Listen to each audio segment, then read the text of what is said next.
Hello everyone, this is Professor Tychek, and I'm going to do a quick video here on how to approach question number 46 from the exam here.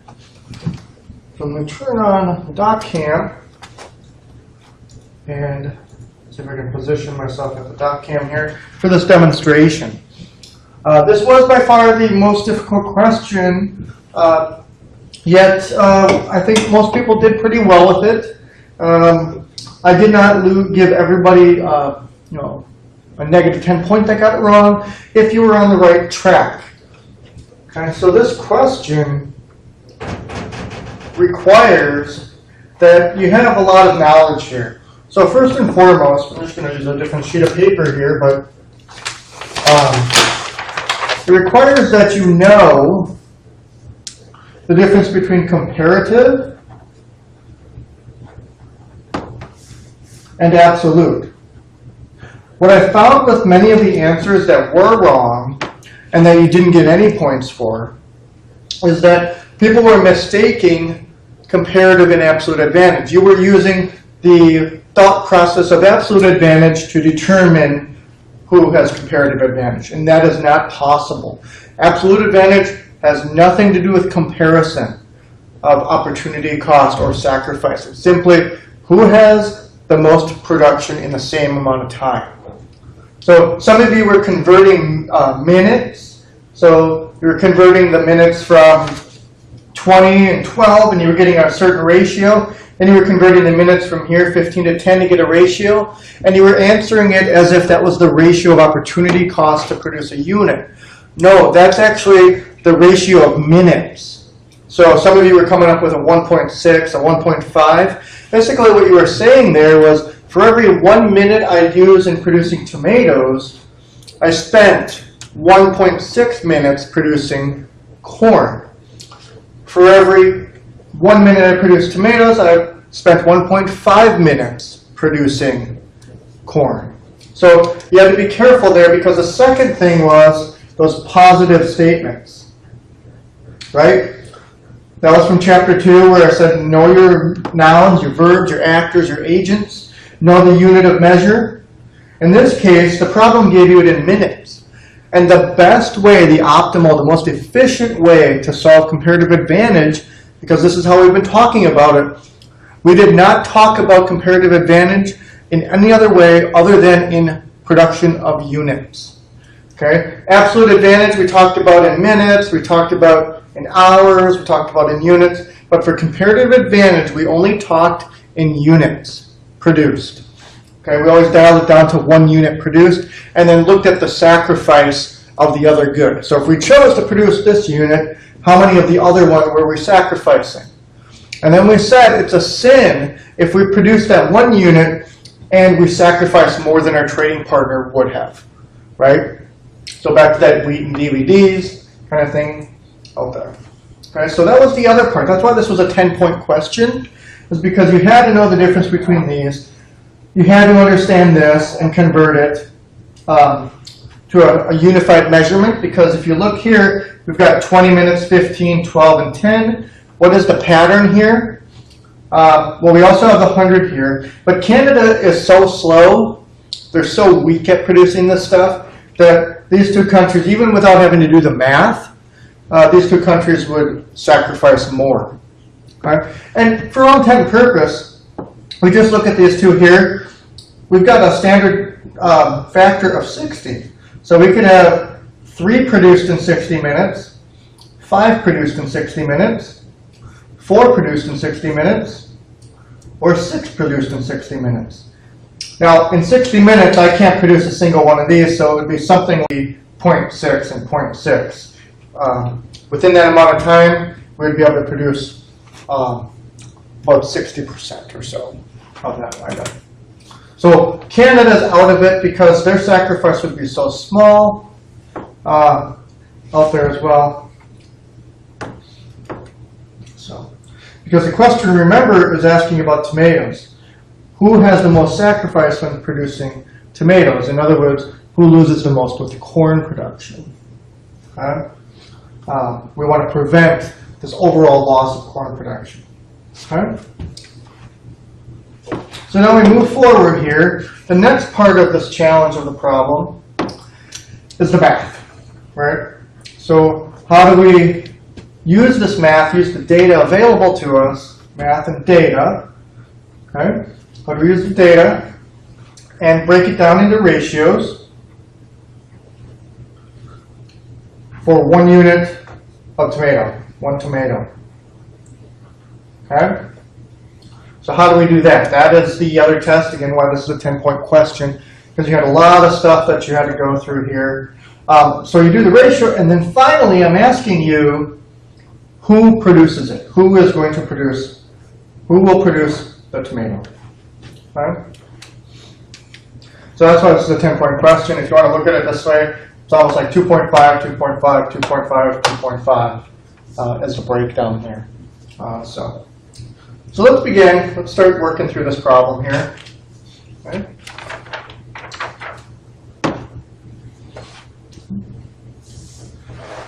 So I've got my data. Okay. I'm going to straighten this out for you. It's a little different in this classroom here.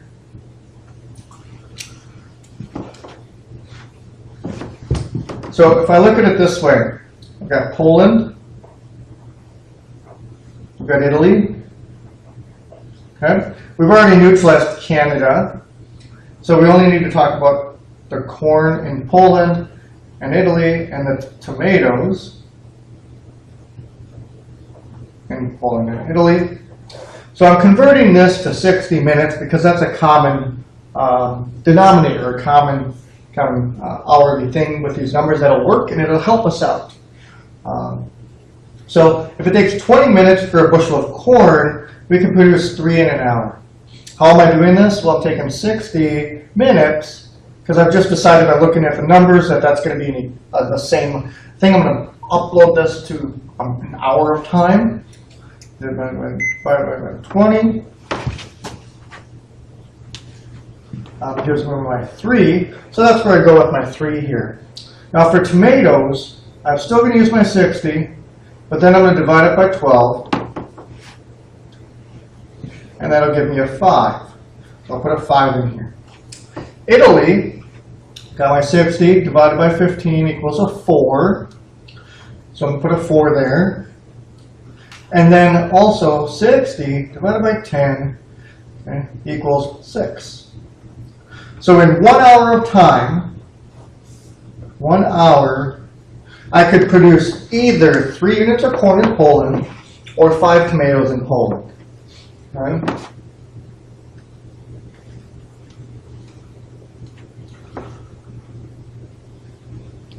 So again, just to review here, this sheet, this is where we're at. Okay. So again, you have to know the difference between comparative and absolute. Positive statements, unit of measure, that's where we got. We went to a unit of measure of 1 hour now. Okay. We got rid of Canada because we knew that they're not going to sacrifice a lot and they're not going to gain a lot because it takes them way too long compared to the other two. Like it almost takes them 5 to 10 times as long to produce a good. So that's what I call a distractor. It's like in that problem, it's like Canada has no way to be able to compete here and be competitive and produce this kind of thing here. So the next we're going through the math. That'll be our next step, using the math and the data, breaking it down by ratios. So we did the math here by making it a 1 hour event here. And then we're going to break it down to 1 tomato here. That's our next step. Okay. Okay. So how we do this, we want to get this down to 1 tomato. Okay. So we've got a ratio here for Poland of 3 to 5, and we've got a 4 to 6 here. So in effect, what we're doing here is we're going to divide by 5 each number. So we're going to get a 3/5 to 1. And then this one we're going to divide by 6. Okay, so by 6, it's not by the 5, but by 6 because we're going to break this down. So we get 4/6 to 1. And that is the same as saying 2/3 to 1. Okay, because we can break that fraction down. Okay? And then the other way to look at this is, I have 0.6 to every 1, or I've got 0.667 to every 1. So now this is going to be Poland, and this is going to be Italy. I almost wrote tomatoes there. Tomatoes on my mind. It's taco day today. Looking forward to some tacos. Okay.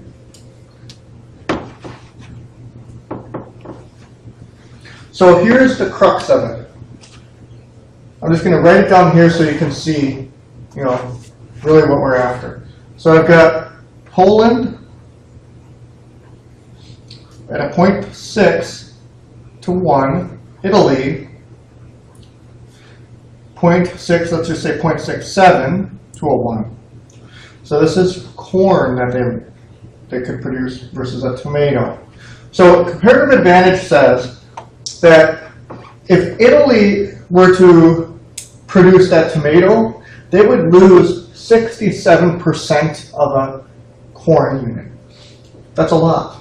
If Poland were to produce that tomato, then they would lose only 60%. This difference here between the two of 0.07 is exactly what we're after here. The 7% difference here is a lot when you think about the millions of tomatoes that could be produced and canned and shipped overseas and things like that. So what this is saying is, if we let Italy produce the tomato, we are going to lose 7% of world tomato production. That is a sin. So what this means is, Italy, when faced against Poland, we are going to have you produce corn because we want this corn. We want this 0.07% corn to stay in production for the world. Poland, therefore, you're going to produce tomatoes because, again, it's about who sacrifices the most. So Italy loses the most if they produce tomatoes. They would lose 7% of corn production. Okay? Now, are the numbers that big? No, they're not as big as, 50 computers or 40 wheats, right? Or 10 of this and 20 of that. But 7% is huge. A 7% difference is huge when you think about world production. So this is why Poland will produce the tomatoes, because the world cannot survive with this decrease in world production. Because again, if Italy were to produce the tomatoes, we would lose 7% of our corn supply in the marketplace. Okay? So Italy's going to produce the corn, Poland's going to produce the tomatoes. Hopefully that helps you out here. Remember, some people were doing this. They were taking 20 and 12 and 15 and 10. All you're really doing here, when you get this 3 to the 2 kind of stuff, and you get, if you break this down 5 to the 3, all you're really doing here, and you're working on it, but you're hitting it the wrong way. Okay. Note that it's the inverse of our ratios, but some of you made the mistake of flipping it the wrong way when you did it this way. So you just want to be careful of that the more structured approach might be the best technique, where you can break it down like that.